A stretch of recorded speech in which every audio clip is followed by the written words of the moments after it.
Bitcoin Conference 2025. Inside the crypto event that will reshape the future.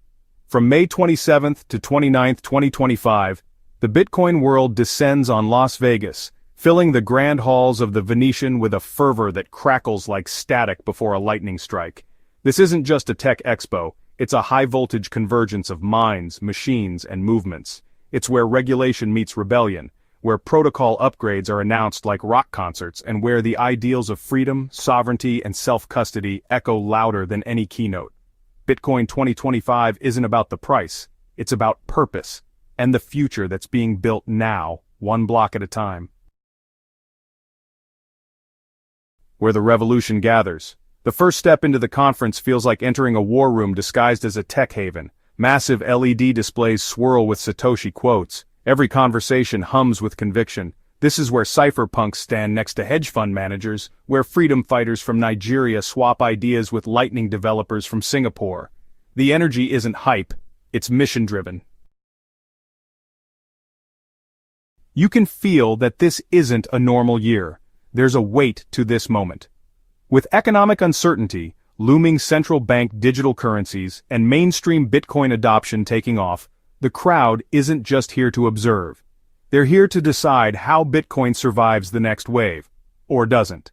The walls thrum with anticipation. Every hallway, every corner cafe, every last badge check line carries the electric smell of inevitability. The next chapter of Bitcoin is being written here, and the pen is in everyone's hand. To get the most from this experience, don't just show up to panels, study the full layout. Use the conference app to plan your sessions, navigate the expo hall efficiently, and bookmark the side events that align with your mission. The revolution doesn't wait for the unprepared. Code meets country. Industry Day, May 27th, opens with a collision of ideals freedom tech versus statecraft. This is the launch of the new Code and Country track, a bold, almost confrontational experiment where policymakers and engineers face each other head-on. What starts as a polite exchange quickly escalates into something deeper, a tug-of-war over the future. Vice President Vance steps on stage, marking a historic moment, the first sitting VP to publicly champion Bitcoin at a major global event. In the crowd, you can sense both pride and concern. Is this progress or the start of capture? Nearby, Hester Peirce, the SEC's most crypto-forward commissioner, shares a nuanced vision of regulatory clarity without control. And then, there's Jack Mallers, fired up and fearless, throwing verbal lightning bolts at the banking establishment. This is Bitcoin's moment in the political spotlight, and it's not blinking. If you want to engage, take notes on which bills or initiatives get referenced. Follow up by reading them yourself. If one of them threatens privacy or open-source development, you have a voice. Use it. Bitcoin is global, but policy still shapes the rules of the game. Lightning strikes faster than ever. In one wing of the venue, a small cafe accepts Bitcoin via the Lightning Network. You watch someone buy a coffee with a scan and a flash. No wait, no friction. The barista hands over the cup with a smile and says, "That was faster than Visa." Around them, Lightning booths are swamped with attendees. Devs demo new point-of-sale apps. Fediment showcases community custody. Stacks offers smart contracts on Bitcoin. Everything is faster, leaner, and less reliant on traditional financial rails. The takeaway is clear. Bitcoin is no longer just a store of value. It's becoming the backbone of a sovereign, borderless payment layer. To really feel it, download a wallet before arriving, something like Phoenix, Breeze, or Moon.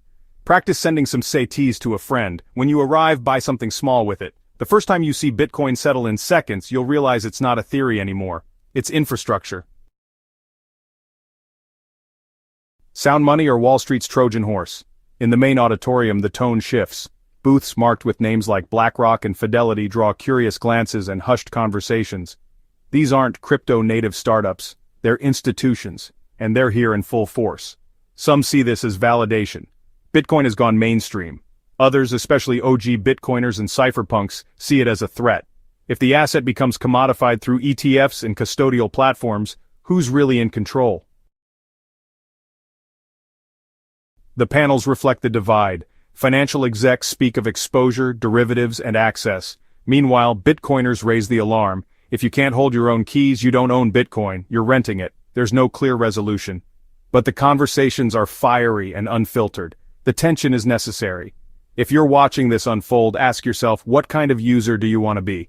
The one who trusts a brokerage, or the one who holds sovereignty in cold storage? This is the line in the sand. It's time to choose.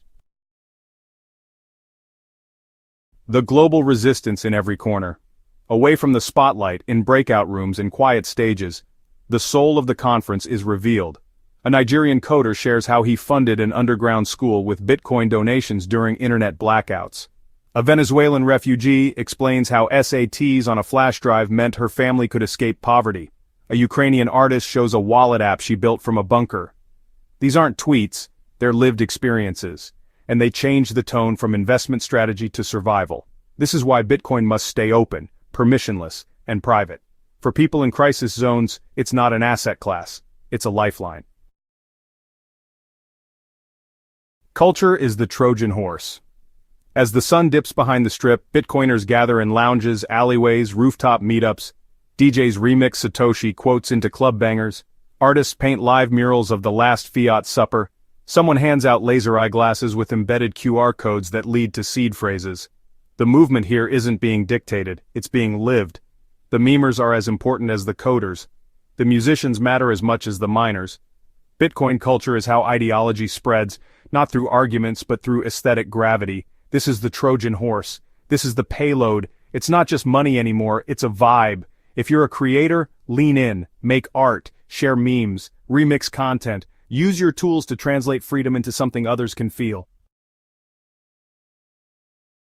Now it's your move. By the end of the third day, the stage is dim and the final applause fades. But no one really leaves the movement. They carry it back to their countries, wallets, podcasts, code bases, and communities. The question now isn't what you saw, it's what you'll build. You have momentum, access, and purpose. What will you do with it? Will you finally set up a multi-sig wallet? Will you teach a friend how to use a hardware wallet? Will you write your first Nostr post or host a local meetup? Or will you stay on the sidelines while others shape the tools of financial revolution? This isn't financial advice, it's a challenge. Bitcoin Conference 2025 didn't change the world, but maybe you will.